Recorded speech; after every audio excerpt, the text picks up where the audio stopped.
Em Xiamen, China, no inverno de 1954, enquanto sirenes de ataque aéreo dilaceravam o ar e explosões ecoavam pela cidade, pessoas corriam desesperadas por abrigo. Mas no meio desse caos, em um dos abrigos subterrâneos, um jovem de 21 anos, Chen Jingjin-run, estava imerso em seu livro de matemática. O mundo exterior desmoronava, mas a mente de Chen estava focada, alheia ao terror. Sua missão?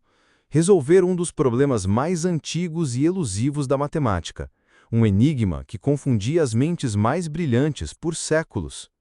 A conjectura de Goldbach, uma pérola na coroa da matemática. Uma criança pode entender a afirmação, mas os maiores gênios da história da matemática não conseguiram resolvê-la. Essa frase encapsula a essência da conjectura, um desafio matematicamente simples em sua formulação, mas de uma complexidade abissal em sua prova. No ano 2000, para sublinhar sua importância e dificuldade, um prêmio de $1 milhão foi oferecido a quem a resolvesse. Mas qual era, afinal, esse problema que atraía tanto fascínio e desespero? Todo número par maior que 2 pode ser escrito como a soma de dois primos? Vamos exemplificar. O número 6 pode ser expresso como 3 mais 3.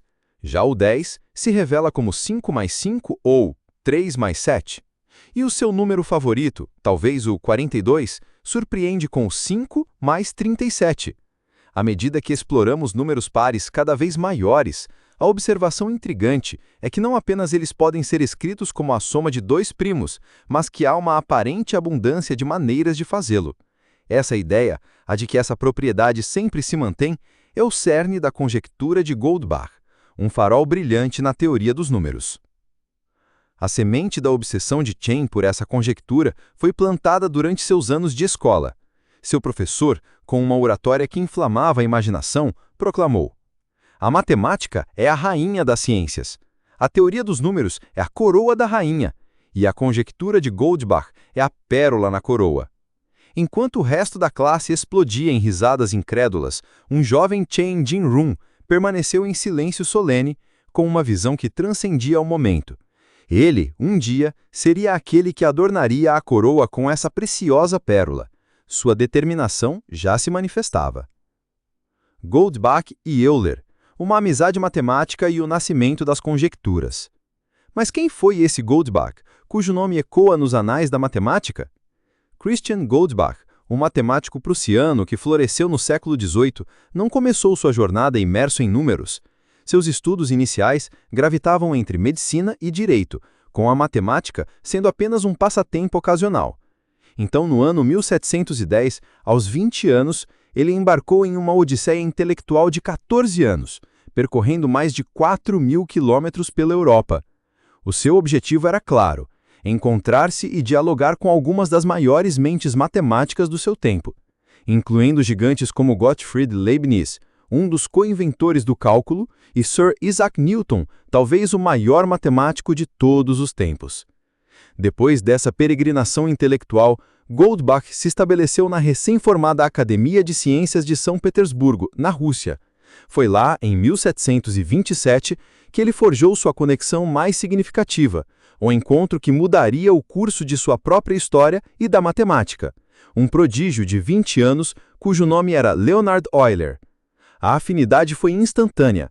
Os dois se tornaram amigos rapidamente, unidos por uma obsessão compartilhada pela teoria dos números, trocando ideias e teorias com um fervor contagioso. Mesmo quando Goldbach se mudou para Moscou em 1729, a correspondência entre eles não cessou. Pelo contrário, floresceu por 35 anos, literalmente até o último dia de Goldbach. Foi em uma dessas cartas, datada de 7 de junho de 1742, que Goldbach rascunhou uma linha na margem, que, embora não fosse a formulação exata da conjectura, que hoje leva seu nome, estava intrinsecamente relacionada. Parece que todo número inteiro maior que 2 pode ser escrito como a soma de 3 primos. Euler, um gênio por si só, foi imediatamente cativado pela proposição, mas sua mente analítica o levou a um refinamento crucial. Euler argumentou que para números ímpares, a soma de 3 primos poderia ser um requisito, mas para números pares, talvez apenas 2 números primos fossem suficientes. Ele reformulou a ideia de Goldbach em 2 conjecturas distintas, mas interligadas. A primeira, que lidava com números ímpares, afirmava: todo número ímpar maior que 5 pode ser escrito como a soma de 3 primos. Esta se tornou conhecida como a conjectura fraca de Goldbach. A segunda, e mais desafiadora, era sobre números pares. Todo número par maior que 2 pode ser escrito como a soma de 2 primos. Esta, por sua vez, foi batizada de conjectura forte de Goldbach. A distinção entre forte e fraca não é arbitrária. A prova da conjectura forte automaticamente implicaria a veracidade da fraca, pois qualquer número ímpar pode ser obtido somando 3 a um número par, que seria a soma de 2 primos. No entanto, o inverso não é verdadeiro. Provar a fraca não implica a forte. Euler estava tão convencido da veracidade de ambas que em sua carta ele declarou: considero isso um teorema completamente certo, embora eu não possa prová-lo. Por quase 1 século e meio, essa lacuna na prova permaneceria um desafio tentador para as gerações futuras. O renascimento de Goldbach e o poder da estimativa. O problema de Goldbach jazia em um sono profundo, aguardando seu despertar, que viria em 1900. Foi nesse ano que o renomado matemático alemão David Hilbert se dirigiu ao Congresso Internacional de Matemáticos em Paris. Ali, ele apresentou uma lista de 23 dos problemas mais importantes e desafiadores para o século XX, definindo a agenda da pesquisa matemática por décadas. Em 8º lugar nessa ilustre lista estava um conjunto de questões sobre números primos, e entre elas brilhava a conjectura de Goldbach. A partir desse momento, a conjectura estava firmemente de volta ao radar da comunidade matemática global. No entanto, a nova abordagem dos matemáticos era sutil, mas profunda. A pergunta não era mais apenas se todo número par poderia ser escrito como a soma de 2 primos, mas sim de quantas maneiras diferentes isso poderia ser feito. Essa mudança de perspectiva abriu portas para novas ferramentas analíticas. Essa nova questão levou os matemáticos G. H. Hardy e John Littlewood, em 1923, a desenvolver uma função para estimar essa quantidade. Para isso, eles se apoiaram em um dos resultados mais fundamentais da teoria dos números, o teorema do número primo. Este teorema nos diz que, em média, um número grande na vizinhança de n tem uma chance de 1 sobre ln de n, de ser primo.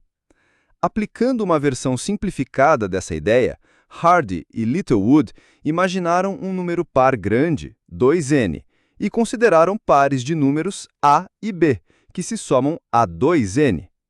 A chance de a e b serem ambos primos seria aproximadamente 1 sobre ln de n ao quadrado. Multiplicando essa probabilidade pelo número total de pares possíveis, cerca de n, eles chegaram a uma estimativa para o número esperado de pares de primos, n sobre ln de n ao quadrado. Fascinante, né? Se traçarmos um gráfico dessa estimativa, vemos que o número de maneiras de escrever um número par como a soma de 2 primos aumenta significativamente para números maiores. Mas, como os próprios Hardy e Littlewood apontaram em sua conclusão, é apenas a prova que conta.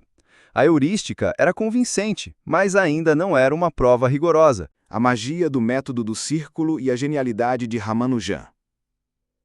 Avançando para a conjectura fraca, Hardy e Littlewood desfrutaram de mais sucesso e essa conquista foi impulsionada por um incidente curioso e um encontro extraordinário que ocorreu uma década antes, em 1913. G. H. Hardy estava em sua mesa de café da manhã quando uma carta peculiar chegou. Ela foi enviada por um matemático completamente desconhecido da Índia, Srinivasa Ramanujan. A carta era uma declaração de um jovem de 23 anos, sem educação universitária formal, mas que havia dedicado seu tempo livre à matemática, um trabalho humilde de escrivão que lhe rendia apenas 20 libras por ano. O mais surpreendente não era a história de Ramanujan, mas o conteúdo da carta. Mais de 10 páginas repletas de mais de 100 teoremas, muitos deles altamente avançados, mas sem provas e com pouquíssima explicação. Hardy ficou estupefato. Ele nunca havia visto nada parecido. Alguns teoremas eram já conhecidos, outros eram completamente novos para o mundo matemático, e alguns pareciam à primeira vista impossíveis, como a soma de todos os inteiros positivos até o infinito ser menos 1 sobre 12. Hardy mostrou a carta a Littlewood. Os dois ficaram acordados até a meia-noite, debatendo se o misterioso autor era um gênio ou um charlatão. Mas a complexidade e a profundidade das fórmulas os convenceram de que apenas uma mente fenomenal e fora do comum poderia tê-las concebido. Hardy, um matemático rigoroso e metódico, escreveu de volta a Ramanujan, pedindo provas. Ramanujan, no entanto, era um contraste vibrante. Ele trabalhava por intuição, frequentemente guiado por sonhos. Ele via os resultados, ou, como em algumas de suas próprias narrativas místicas, sua deusa pessoal, Namagiri, vinha a ele em seus sonhos e escrevia as fórmulas em sua língua. Uma equação para mim não tem significado a menos que expresse um pensamento de Deus, disse ele. Ramanujan nunca realmente aprendeu a fornecer provas formais para seus teoremas. Assim, Hardy o instou a ir para Cambridge para explicar suas descobertas em mais detalhes. No entanto, havia um problema cultural e religioso. Ramanujan era um hindu devoto e sua fé proibia a travessia do mar. Mas uma noite sua mãe teve um sonho. Uma deusa apareceu e disse-lhe para permitir que Ramanujan cumprisse seu destino. Convencida pela visão, ela deu sua bênção. E assim Ramanujan finalmente partiu para a Inglaterra. Em Cambridge, Hardy e Ramanujan iniciaram uma colaboração que se tornaria lendária. Hardy, em uma de suas reflexões mais emocionantes, classificou Ramanujan em uma escala de genialidade onde ele próprio era 10, Littlewood 30 e Ramanujan era um impressionante 80. Ele sabia que Ramanujan era verdadeiramente especial, uma força da natureza matemática. Apesar das dificuldades de Ramanujan com o clima, a comida e a guerra que assolava a Europa, a parceria com Hardy produziu um avanço monumental. Por volta de 1917, eles inventaram o que ficou conhecido como o método do círculo, uma técnica revolucionária que aplicaram para atacar diversos problemas na teoria dos números. Hardy e Littlewood posteriormente desenvolveram essa ideia ainda mais, e por quase um século, essa se tornaria a principal ferramenta para abordar a conjectura fraca de Goldbach. Mas vamos nos lembrar do problema. A prova de que um número ímpar, grande, pode ser sempre escrito como a soma de 3 primos, P1 mais P2 mais P3 igual a N. Como antes, a questão não era apenas a possibilidade, mas quantas maneiras isso poderia ser feito. Hardy e Littlewood imaginaram uma espécie de máquina de contagem. Como entrada, ela receberia todas as combinações possíveis de 3 primos menores que N. Para cada combinação, ela os somaria e verificaria se essa soma era igual a N. Se fosse, a máquina incrementaria o contador em 1.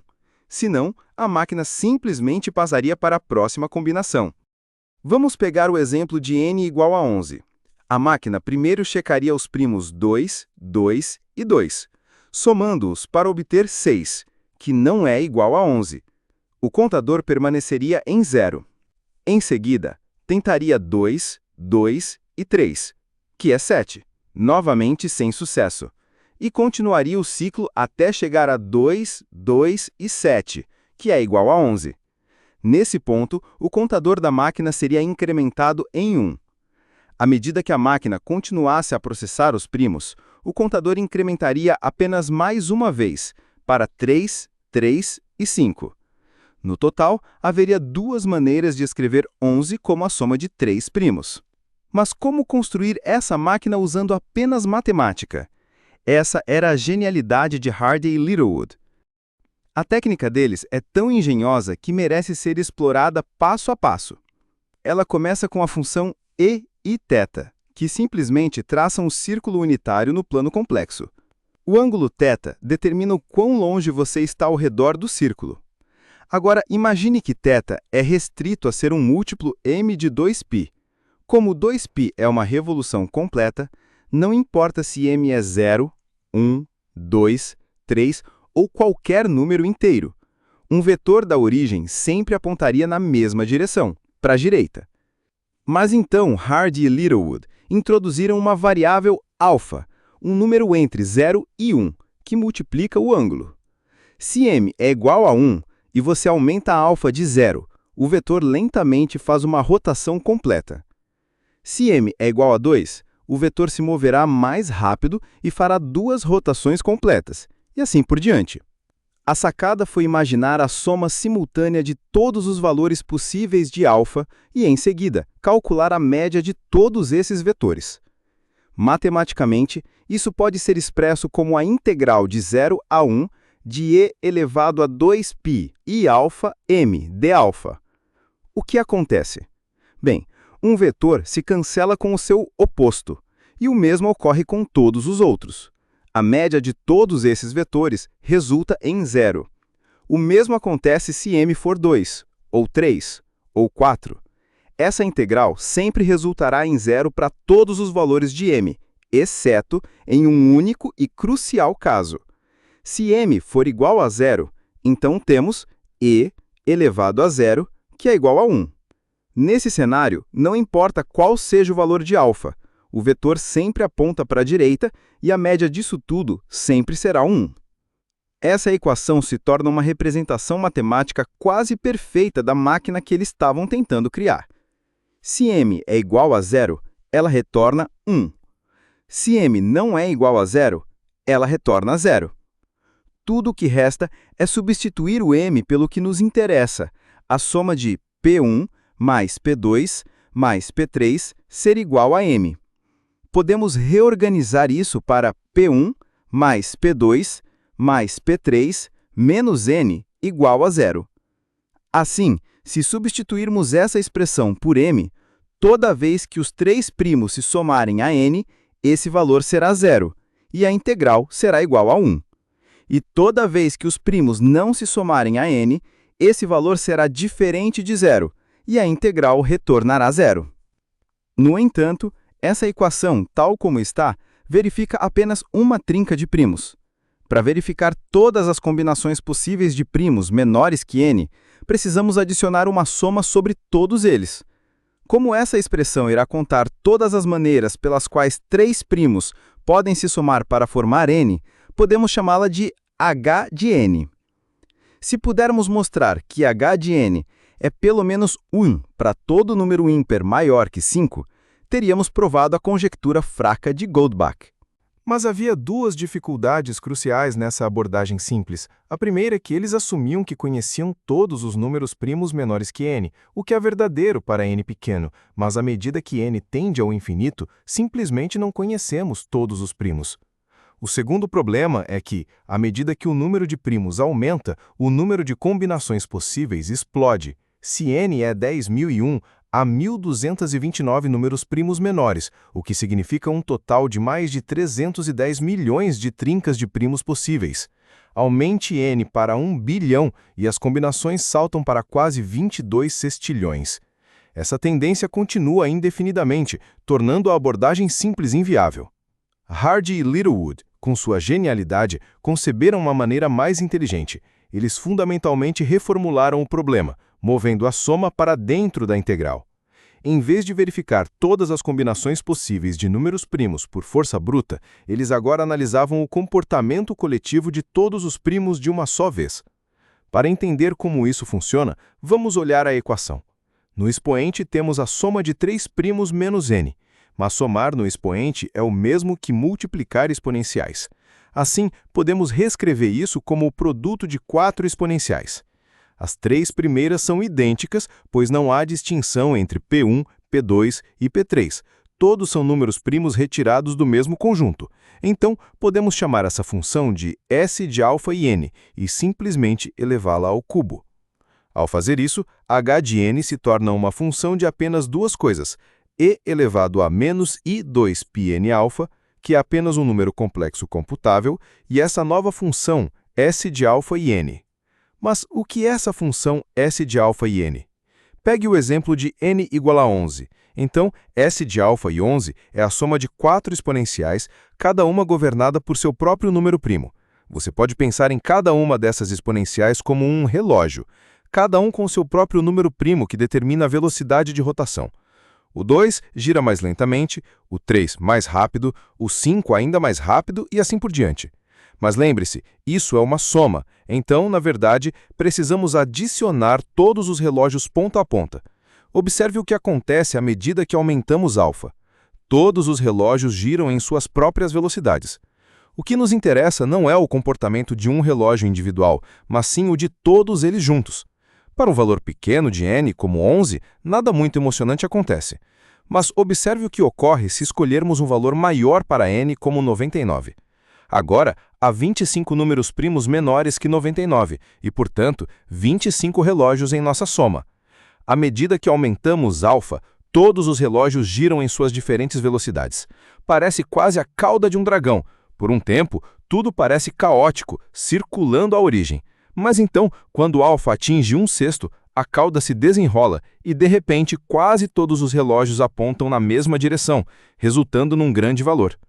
Se aumentarmos alfa ainda mais, os relógios se cancelam até atingirmos o próximo ponto mágico, 1/3. Aqui, novamente, muitos relógios se alinham, e esse padrão curioso se repete. Para a maioria dos valores de alfa, os relógios se cancelam, mas em alguns pontos especiais, como 1/2, a cauda se desenrola, os relógios interferem construtivamente e obtemos um grande valor resultante. Por que isso acontece? Vamos olhar quando alfa é igual a 1/2. O que estamos fazendo aqui é multiplicar cada número primo no expoente por 1/2, ou seja, dividir cada número primo por 2. Vamos fazer isso para cada um dos primos. Na primeira coluna, vamos escrever quantas vezes ele pode ser dividido por 2 e na segunda coluna o resto. O 2 dividido por 2 é igual a 1, deixando um resto de 0, então ele faz uma rotação completa. O 3 dividido por 2 é 1, mas deixa um resto de 1, então ele faz uma rotação completa e depois meia rotação. Não nos importamos com as rotações completas, o que importa é onde a seta termina, e isso está determinado pelo resto. O que descobrimos é que todos os outros restos são iguais a 1. Assim, todos os relógios, exceto o primeiro, apontam na mesma direção. Isso ocorre porque, ao dividir números inteiros por 2, há apenas 2 restos possíveis, 0 ou 1. E como estamos trabalhando com números primos, somente o 2 pode ter o resto de 0, pois nenhum outro número primo é par. Então, todos os outros primos devem compartilhar o resto 1, o que significa que todos esses relógios acabam fazendo mais meia rotação. Então, todos apontam para a esquerda e interferem construtivamente. Algo semelhante acontece quando alfa é igual a 1/3. Agora, cada primo é dividido por 3. Os restos possíveis são 0, 1 ou 2. Novamente, 3 é o único relógio que tem resto 0, então ele aponta para a direita. Mas todos os outros primos seguem um padrão especial, um padrão que torna todo o método do círculo possível. Os primos restantes se distribuem aproximadamente igualmente entre os restos 1 e 2, o que significa que todos os relógios restantes são girados em 1/3 ou 2/3 do caminho ao redor do círculo. Como esses relógios estão apontando para a esquerda, novamente obtemos interferência construtiva. E esse padrão de interferência construtiva também ocorre para outras pequenas frações racionais. Mas para números não racionais, você não obtém esses restos bem restritos. Assim, os relógios são distribuídos aproximadamente igualmente por todo o círculo, e você obtém interferência destrutiva. Hardy e Littlewood perceberam que poderiam usar isso. Imagine pegar esse gráfico da magnitude da seta resultante e envolvê-lo em um círculo. O que eles descobriram é que a maioria das contribuições vem de regiões muito pequenas do círculo, o que eles chamaram de arcos maiores. O resto do círculo adiciona apenas contribuições menores, que eles chamaram de arcos menores. Isso lhes permitiu dividir seu cálculo em duas partes. A parte do arco maior fornece o termo principal para quantas maneiras você pode escrever um número n, como a soma de 3 primos. E os arcos menores apenas fornecem um termo de erro.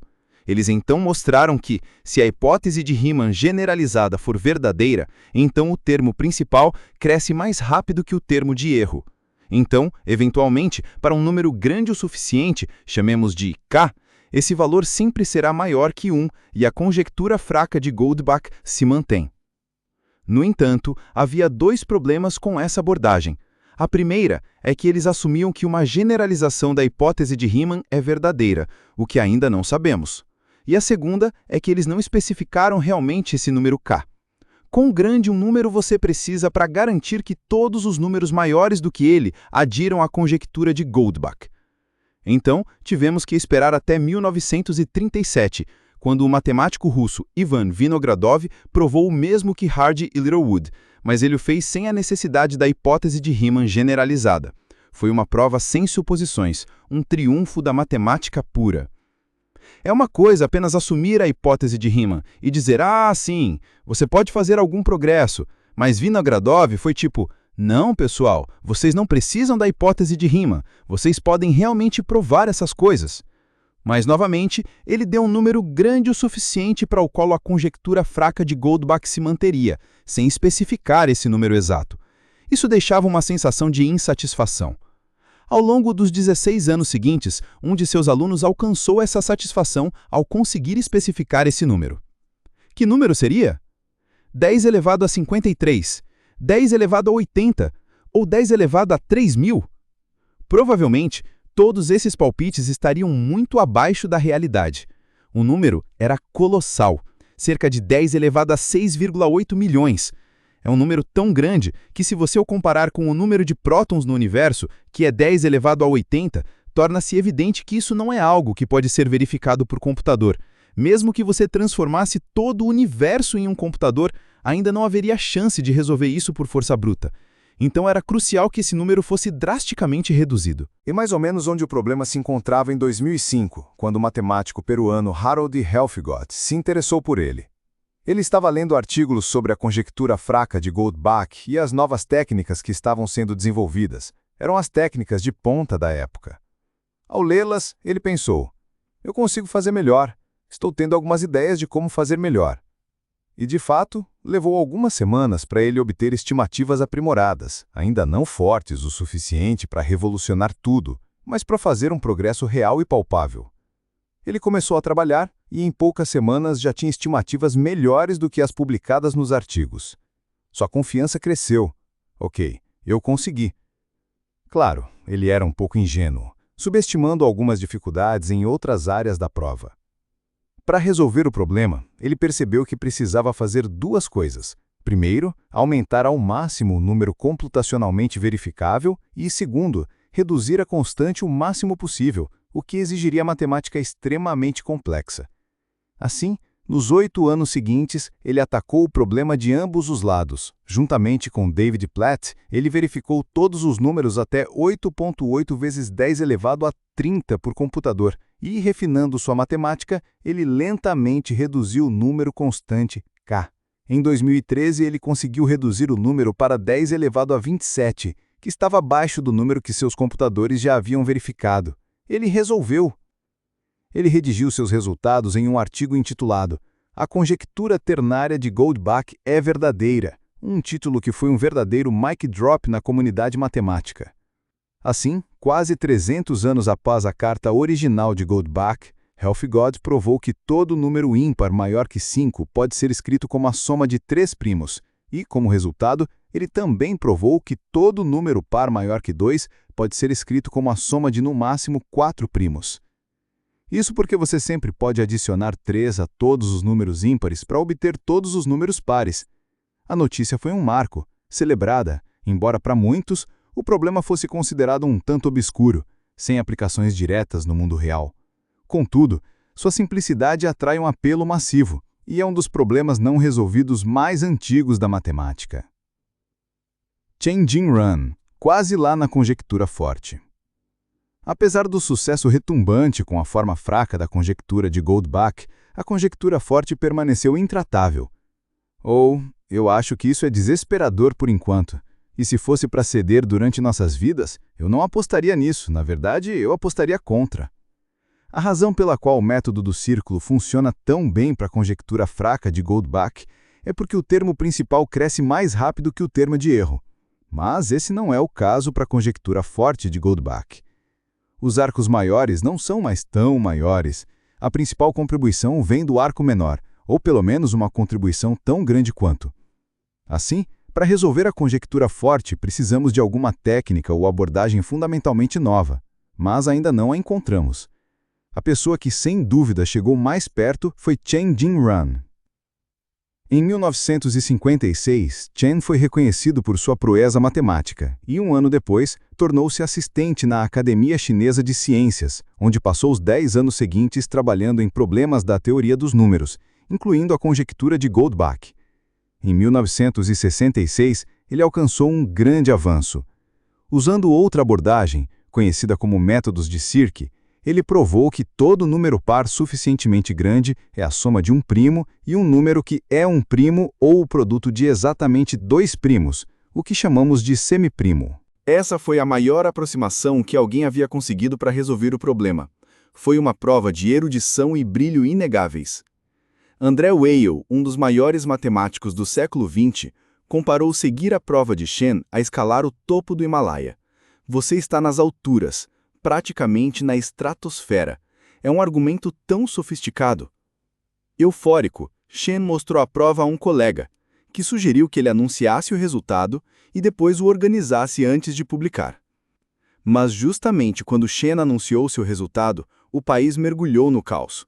Em maio de 1966, o presidente do Partido Comunista, Mao Zedong, declarou que elementos burgueses haviam se infiltrado no governo e na sociedade, e que deveriam ser purgados. Isso marcou o início da Revolução Cultural, uma campanha radical para derrotar os inimigos percebidos do partido. Com o apoio de Mao, militantes estudantis revolucionários, conhecidos como a Guarda Vermelha, invadiram instituições. Eles queimaram livros e se voltaram contra intelectuais. Professores, cientistas e acadêmicos foram submetidos a brutais espetáculos públicos, conhecidos como sessões de luta. Eles eram espancados, humilhados e forçados a usar chapéus imponentes e cartazes listando seus supostos crimes, como simpatizante capitalista ou inimigo da revolução. Em toda a China, a busca pelo conhecimento foi substituída pelo medo e pelo conflito político. Em 1968, 131 dos 171 membros sêniores da Academia Chinesa de Ciências em Pequim enfrentaram perseguição, e muitos outros perderam suas vidas. Chen foi um dos alvos. Ele foi forçado a trabalhos manuais e obrigado a viver em uma sala de caldeira convertida, sem eletricidade. A Guarda Vermelha o insultava, cuspia nele e o espancava tão violentamente que Chen frequentemente perdia a consciência. Em um relato, as agressões foram tão severas que ele pode ter tentado cometer suicídio, pulando de um prédio de 3 andares. Felizmente, ele não atingiu o chão, aterrissou no 2º andar. Ficou ferido, mas sobreviveu. Apesar de tudo isso, Chen continuou trabalhando secretamente em sua matemática sob a luz fraca de uma lamparina a querosene. Então, em 13 de setembro de 1971, o braço direito de Mao morreu em um misterioso acidente de avião, após supostamente tentar organizar um golpe. Sua morte quebrou a ilusão de unidade no partido, e a Revolução Cultural começou a perder força. Mas Chen enfrentava um dilema. Por um lado, ele queria publicar sua prova, mas por outro, estava aterrorizado em ser criticado. Incerto de o que fazer, ele procurou Luo Sanxiong, o chefe do Instituto Matemático, que lhe disse: "O resultado é sólido. Você deve publicar." E assim, em abril de 1973, Chen publicou seu teorema. 3 anos depois, Mao Zedong morreu e a Revolução Cultural chegou ao fim. O famoso jornalista Su Shi tomou conhecimento da história de Chen e escreveu um artigo sobre suas conquistas e dificuldades. O artigo foi reimpresso no jornal mais popular da China e lido por milhões. O Estado, que apenas 10 anos antes silenciou Chen, agora o celebrava como um herói nacional. Sua história foi recontada em escolas, livros e filmes. Ele até teve um asteroide numerado em sua homenagem em 1996. Imagine se ele não tivesse feito isso, se não tivesse publicado. Todo o seu trabalho, toda a sua missão, todos os seus ideais, toda a sua visão, talvez ninguém teria sabido. Teria sido apenas uma pequena linha em algum lugar como: "Ah, eu tenho essa prova, mas sim, não vou mostrar a você." Mas com tanta frequência, nós mesmos nos derrubamos, quando na verdade devemos dar o nosso melhor e então colocar isso no mundo, e deixar o mundo, por assim dizer, avaliá-lo. E embora Shane tenha chegado incrivelmente perto, ele nunca conseguiu realizar seu sonho final: resolver a conjectura forte de Goldbach. O cometa de Goldbach e o futuro da conjectura forte. Talvez uma das razões pelas quais a conjectura forte é tão difícil de provar é porque talvez ela não seja verdadeira. Mas, se for falsa, há uma maneira muito fácil de demonstrar isso, encontrando um contra-exemplo: um único número par que não pode ser escrito como a soma de dois primos. Se Goldbach é falso, disse o matemático, seria muito fácil me convencer que Goldbach é falso. Basta encontrar um contra-exemplo. Essa é a única maneira de provar sua falsidade. Nessa busca incansável, em 1938, um matemático chamado Niels Pipping verificou todos os números até 100.000, à mão, mas não encontrou um único contra-exemplo. Desde então, computadores modernos elevaram esse número para 4 quintilhões, e a conjectura se mantém para cada um deles. Na verdade, também podemos usar computadores para verificar de quantas maneiras um número diferente pode ser escrito como a soma de dois primos, o que nos dá um padrão visual. Parece uma curva com caudas, lembrando fortemente um cometa, e é por isso que isso é conhecido como cometa de Goldbach. Ele mostra que, à medida que o número cresce, há mais e mais maneiras de escrever cada número par como a soma de dois primos. E se sobrepusermos nosso argumento heurístico de antes, descobrimos que ele se encaixa notavelmente bem. A única maneira da conjectura ser falsa é que, se por algum motivo, num número muito grande, houver uma conspiração onde essa tendência se quebre completamente e o número de maneiras de compor um número com dois primos caia subitamente abaixo da linha. Mas há algum exemplo onde você subitamente tem uma grande queda no número de maneiras de compor um número? Não. Os dados mostram que esses comportamentos assintóticos se mantêm muito bem. Não há grandes quedas. Portanto, parece que a conjectura deve ser verdadeira. Testamos por força bruta todos os números até 4 quintilhões, e todos eles obedecem à conjectura de Goldbach. Então você pode pensar que já deveríamos ter encontrado um contra-exemplo, ou pelo menos um número que não segue essa tendência geral que vimos. Mas na escala de todos os números, 4 quintilhões não é nada. Então, teremos que encontrar alguma abordagem inteligente ou uma maneira fundamentalmente nova de resolver esse problema. Até onde sabemos, resolver a conjectura de Goldbach não afeta realmente nenhuma outra área da matemática e também não parece ter quaisquer aplicações diretas no mundo real. Então você pode pensar: por que se preocupar em resolver esse problema? Por que não trabalhar em algum grande problema que sabemos ser importante? Mas acredito que isso perde o ponto essencial. E se a conjectura de Goldbach acabar abrindo uma parte totalmente nova do multiverso das ideias matemáticas? Questionou um especialista. Nós realmente não sabemos, porque não temos a visão panorâmica ou a visão de Deus da matemática. É o que ela parece para nós agora, na teia da matemática. Então eu tendo a não gostar dessa ideia de que certas coisas são centrais e outras são periféricas. As pessoas deveriam seguir o que as inspira, porque se você fizer isso, será apaixonado, pensará nisso o tempo todo, pensará nisso no banho, ao dirigir, e você pode fazer algo notável por causa dessa paixão. E se você está apenas fazendo algo porque pensa que é importante, tenderá a ser de segunda categoria, honestamente. A visão mais modesta é que não sabemos o que é necessariamente importante, mas sabemos o que amamos. Então, trabalhe nisso. A história de Goldbach, Changing Room e Heathcote é um testemunho da persistência humana e da beleza inesgotável da matemática. Que outros segredos o universo dos números ainda guarda?